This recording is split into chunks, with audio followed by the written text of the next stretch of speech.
Hoje é público e notório que existe uma guerra política entre direita e esquerda e que o sistema hoje está do lado da esquerda. Vocês não têm dúvidas disso. Agora, a grande questão, o pior que pode acontecer é você subestimar os players, os jogadores. Entenda uma coisa, dos dois lados, existem jogadores muito competentes, articulados e preparados. Eu vejo muitos influenciadores falando sobre a carta na manga do Bolsonaro, sobre a jogada do Bolsonaro, mas que nunca acontece. Entenda, isso aqui é um jogo de xadrez. E só quem já jogou xadrez entende que até chegar ao checkmate, muito jogo tem que ser feito. O Bolsonaro tem uma articulação que está muito bem feita, e eu vou expor essa articulação, que é trazer para si o Hugo Mota. O Silas Malafaia, que é um player muito importante desse negócio todo, né? Andou entrando em atrito e confusão com o Hugo Mota. Se é ou não é proposital, não sei. Sei que o Bolsonaro aproveitou esse gancho para trazer o Hugo Mota para o seu lado e os dois estão em reunião. E dessa reunião, pode ser que algum acordo saia dali. Por outro lado, o PT já está preocupado, já sabe que está perdendo força em relação à questão da anistia. A briga do Glauber Braga ganhou proporções maiores, era uma briga contra o Lira, que a gente sabe que ainda manda na Câmara dos Deputados, agora virou uma briga contra o Hugo Mota, o que faz o Hugo Mota tomar um certo ranço da esquerda, como a gente já sabe que o Lira tinha. Enfim, o jogo está virando. Também vamos falar de uma investigação que coloca um certo comando comunista, né, bem no foco, né, das investigações da polícia. E mostra que esse comando, né, vermelhinho, ele estava financiando campanhas políticas. E aí, meu irmão, muita coisa vai ser revelada dessa investigação. Ou seja, o circo está pegando fogo. Tem muita coisa muito importante acontecendo. Tá certo, tem gente que está preferindo aí saber o que vai acontecer no próximo capítulo da novela. Se soubesse o quanto que a vida do brasileiro, o quanto que o mundo político que o brasileiro enfrenta é muito mais tenso do que qualquer ficção política, estava acompanhando aqui os nossos editoriais, que eu vou te falar, tem mais ficção, né, até do que muito seriado da Netflix. Porque tem coisa que não dá para você acreditar que é real, sinceramente. Então vamos entender tudo isso? Óbvio. Vou pedir a você que inscreva-se aqui no canal. Isso é muito importante, tá? A gente está na meta de chegar aí a 2 milhões de seguidores. Eu sei que você vai dar uma força pra gente. Ó, quando você dá o like também, o vídeo vai para mais pessoas. Então, já dá o like também, beleza? E também, se você ainda não conhece os nossos livros, eu recomendo que você conheça a nossa biblioteca. Tá com livros muito bons para você que vai nos defender em 2026. Tá? Eu recomendo para você entender um pouco mais, entender a história dos grandes nomes da direita mundial. Você pode fazer o download aqui e também Persuasão Política. Isso aqui é uma consultoria para você concorrer em 2026, seja como deputado estadual, federal, não importa, mas você pode fazer a diferença. Então, faz o download do livro, pague o valor que você achar justo, tá bom? Bora começar de matéria? Vamos lá, eu vou tentar acelerar. Tem muita matéria que eu quero abordar com vocês, tá? Tem muita coisa. Vou tentar acelerar para a gente alcançar mais pontos aqui. Primeira matéria que eu quero tratar com vocês. A importância real de que isso aqui seja levado à frente.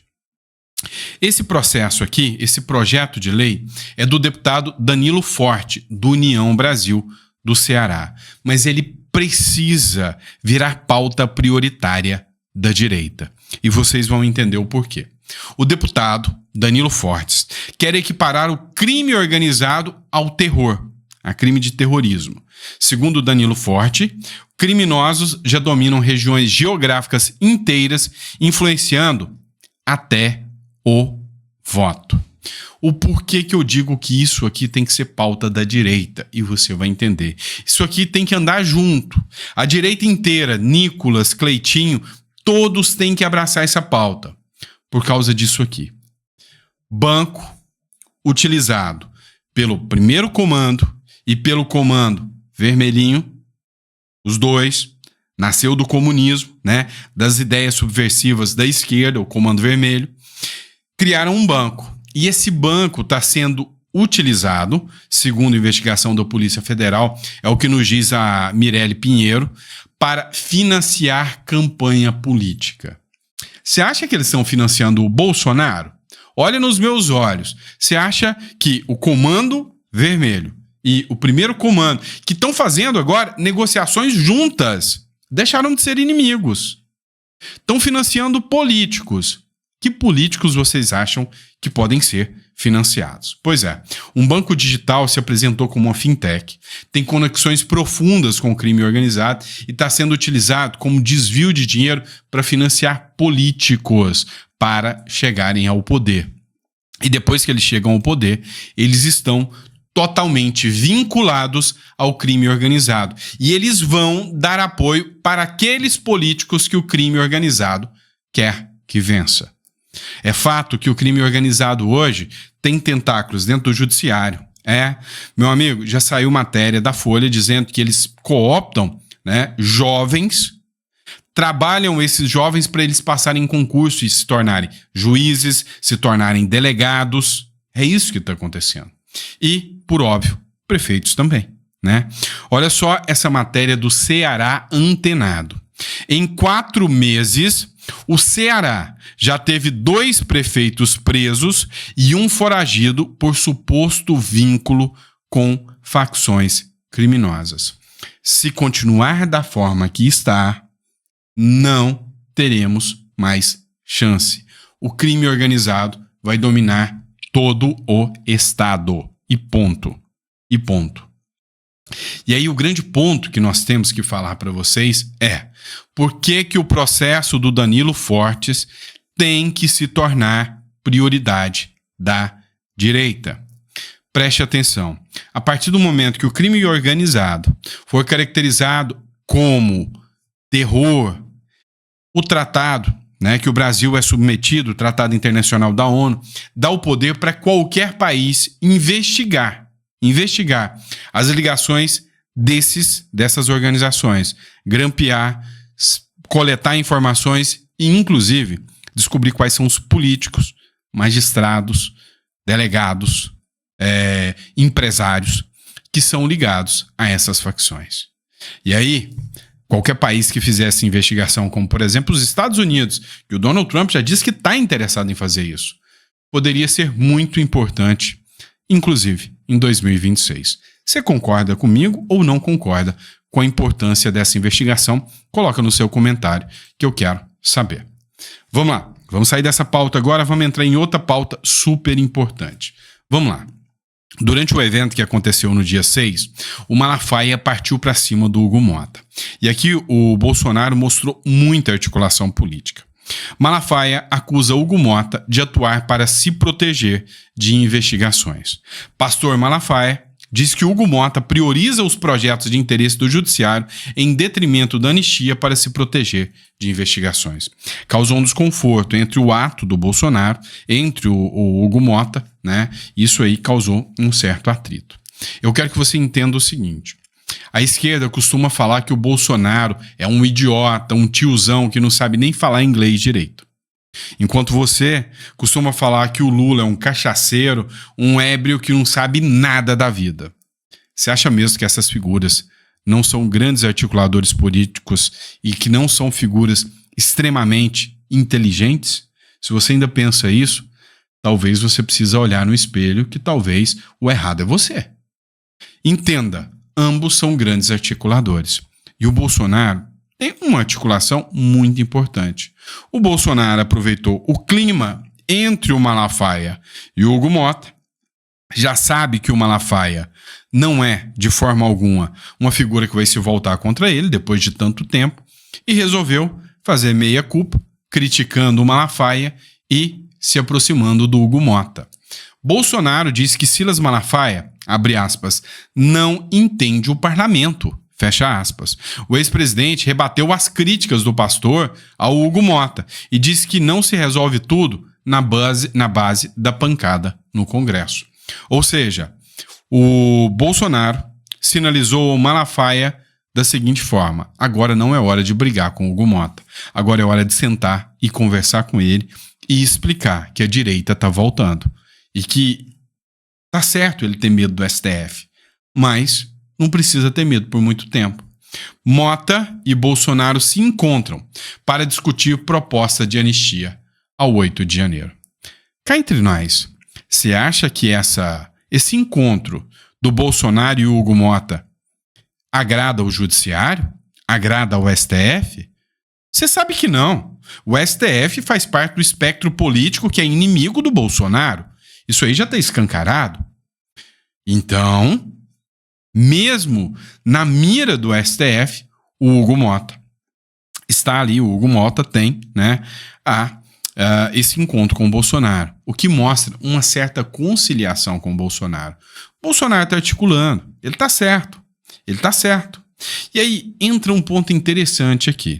O Hugo Mota está incomodado com o STF. O STF, hoje, sabe que é o poder mais forte.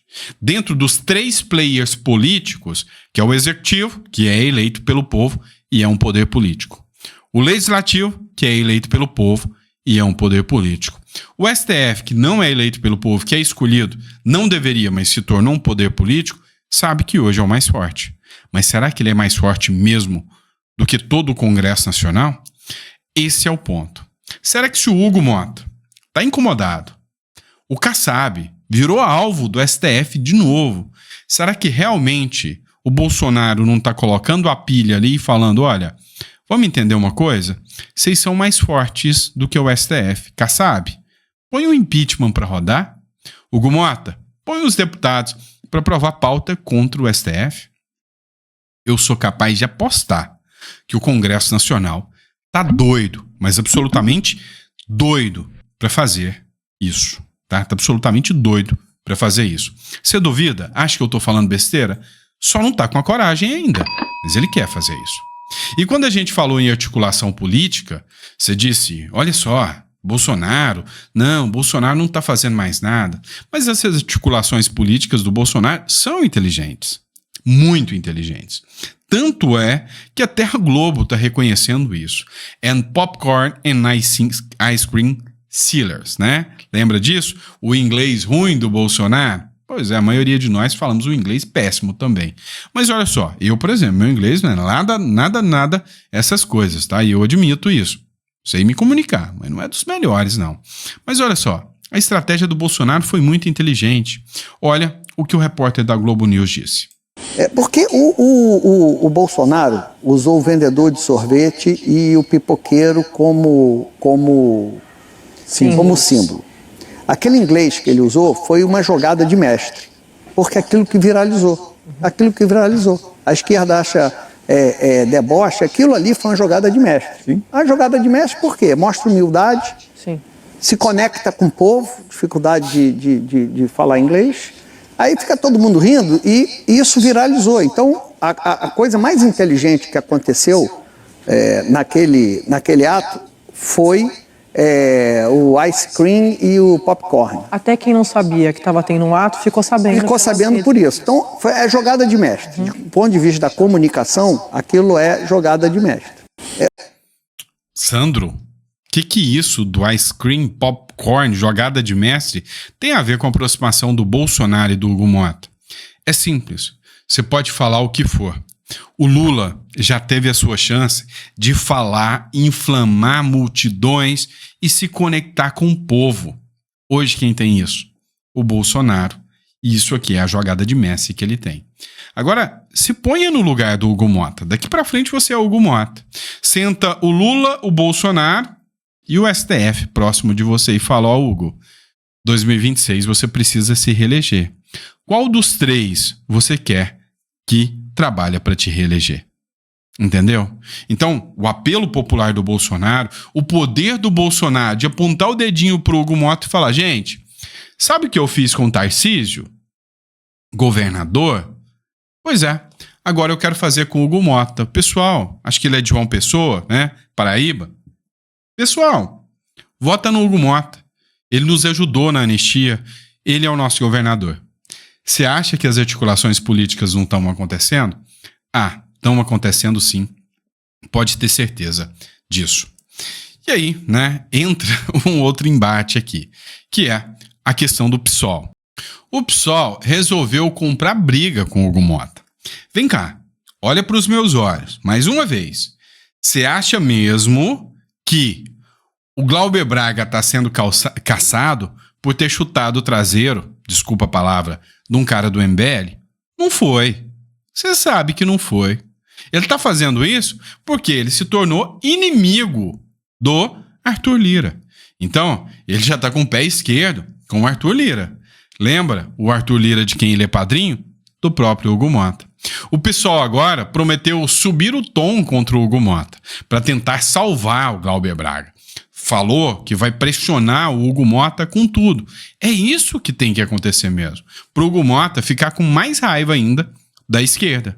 Pois é, porque a esquerda é barulhenta, gralhenta, né?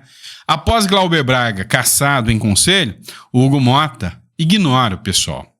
A líder do partido na Câmara, Tharília Petroni, afirmou ao Metrópolis que tentou entrar em contato com o líder da Câmara, com o presidente da Câmara por muitas vezes, o Hugo Motta, diversas vezes, mas não foi atendida, não teve ligação e provavelmente ele não vai falar com o PSOL.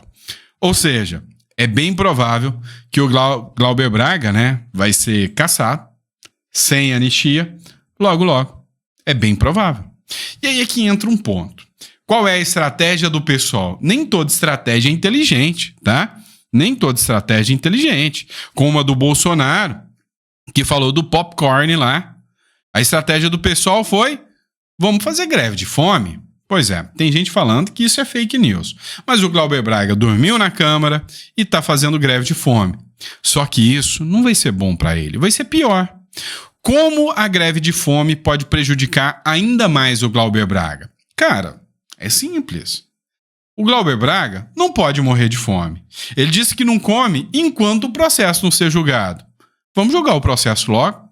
Caça ele logo. A verdade é que a maioria da Câmara dos Deputados quer o Glauber Braga fora da Câmara dos Deputados. E agora, sabe aquele chicote? É aquele chicote que eu sempre falo que estava na mão da esquerda, começa a virar de mão.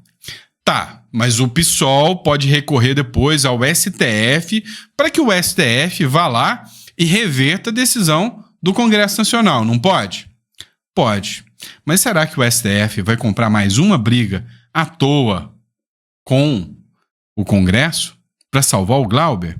Ah, sei não, viu? Vamos lá. Continuando aqui.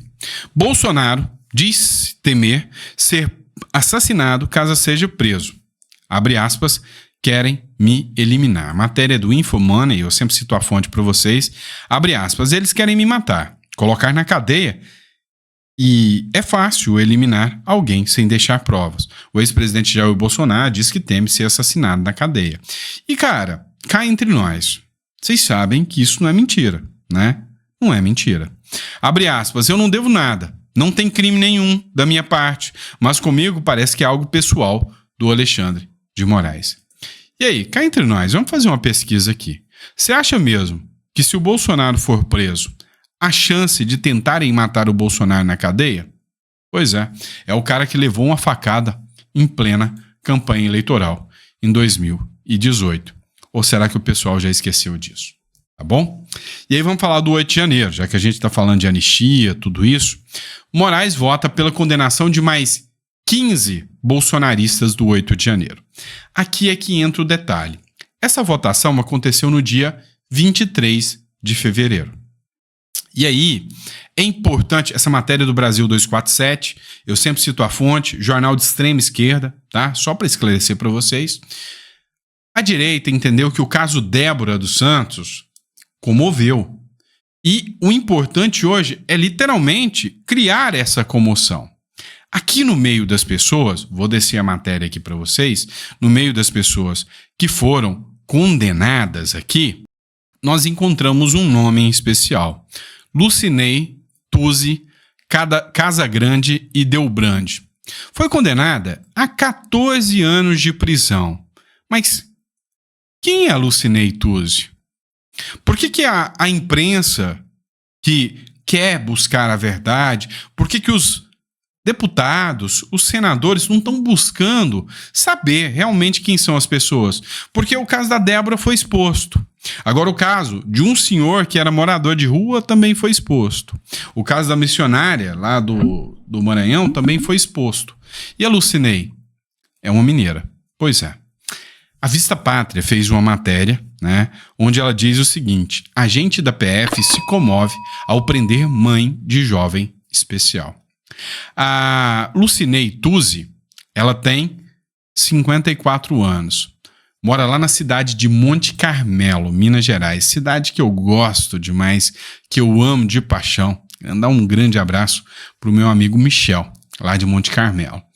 Pois é, mas a grande questão é o porquê que ela pode comover. O porquê que um agente da PF chorou ao prendê-la. A agente da PF chegou até a porta da casa da Lucinei, que foi condenada a 14 anos de prisão. Quando chegou, a Lucinei se apresentou, não apresentou qualquer tipo de reação, só pediu. Falou: olha, vocês podem entrar na minha casa comigo? Uma mulher simples, porque eu tenho uma filha especial. E eu não posso deixar ela sozinha. Eu tenho que ligar para alguém vir para cá, para que elas não fiquem sozinhas, para que você me conduza. Chegando lá, essa senhora aqui, que é a mãe da Lucinei, e a filha, que é nitidamente especial, estavam lá dentro, em uma situação de precariedade profunda. Pois é, a agente da polícia chorou, mas teve que cumprir. Se você me falar: mas Sandro, se ela realmente tivesse ficado comovida, ela não tinha cumprido a ordem de prisão, ela seria presa. Ela tinha que cumprir. Ela estaria prevaricando. E você já imaginou o que aconteceria com ela? Pois é. Então, o relato foi exposto pelo canal Vista Pátria. Parabéns ao canal Vista Pátria. Mas esse é o retrato do Brasil. Então, ela, que nunca tinha feito nada, foi condenada a 14 anos de prisão. 14 anos são penas de como essas figuras aqui. A justiça condenou 4 acusados, membros de facções criminosas, por decapitar um homem no interior de São Paulo. Pois é, esses membros de uma facção criminosa lá em São Paulo, né, lá na cidade de São Carlos, mais específica para vocês, foram presos e condenados. E eu queria mostrar uma coisa para vocês aqui. Vou ler. A fonte é o Metrópolis. Após a audiência, William e Nelson Verchies, que são pai e filho, de 46 e 22 anos, respectivamente, foram condenados a 14 anos de prisão em regime fechado. Olha só, os homens que decapitaram outro homem foi condenado a 14 anos de prisão. A mesma pena da senhora Lucinei. Nossa, pesado, hein? Quer dizer que ela é tão grave quanto alguém que decapita, né? Arranca a cabeça de um homem. E olha que esse aqui não é o caso lá do Nordeste, não. Isso aqui é de São Paulo. Lá no Nordeste, 3 pessoas que decapitaram uma mulher não estão condenadas, foram liberadas. Tá? A juíza entendeu que elas não guardavam risco à sociedade. Tá, mas e os outros 2? Além do Wesley, que é de 29 anos, foi indiciado a pena de 10 anos e 10 meses. E Vitor, de 27 anos, pena de 9 anos. Olha, então quer dizer que alguém que mata em grupo, aí eu tenho associação criminosa, crime organizado, um monte de coisa. A pena é 9 anos ao decapitar a cabeça de alguém. E lá no 8 de janeiro, que ninguém morreu, ninguém faleceu, a Lucinei, mãe de uma menina especial e também filha de uma idosa já debilitada, também pegou a mesma pena, ou maior do que a desses caras. Tá tudo bem? Você vê normalidade em tudo isso? O Brasil tá certo? Se sim, tá tudo bem. Se sim, tá tudo bem. Se você se manifestou politicamente alguma vez e acha que você merece por ter se manifestado politicamente, por ter acreditado no Bolsonaro, ou você que ficou lá de frente, o presídio, né, lá em Curitiba, se manifestando na frente do Lula, se você acha que é justo, né, essa pena, Ou para você que estava lá em 2017 no Fora Temer. Lembra disso? Se você acha que é justo, tá tudo bem. Agora, se você é como eu, que acha que o Brasil tá na mão do maligno, tá tudo errado, meu amigo, é impossível você não se compadecer de tudo isso que está acontecendo no nosso Brasil. Essa é a realidade dos fatos, tá bom? Deu para você entender a diferença de tratamento? Esse é o Brasil de hoje. Abraço, pessoal. Fiquem com Deus. Amanhã de manhã a gente tá de volta com mais conteúdo para vocês. Grande abraço.